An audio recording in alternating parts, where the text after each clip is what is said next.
إنا لله وإنا إليه راجعون. وفاة الفنانة نيفين مندور بطلة فيلم اللي بالي بالك، توفيت النهاردة بعد حريق كبير في بيتها، وده اللي أعلن عنه الفنان شريف إدريس وكتب: لا إله إلا الله. الصديقة الطيبة الجميلة نيفين مندور في ذمة الله، الله يرحمك ويحسن إليكي.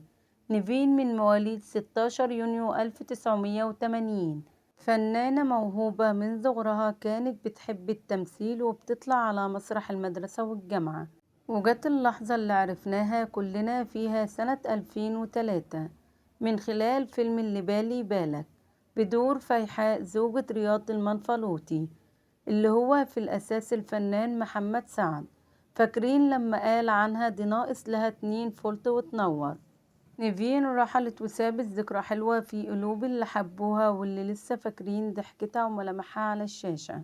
نسأل الله العلي القدير أن يرحمها ويغفر لها ويسكنها فسيح جناته.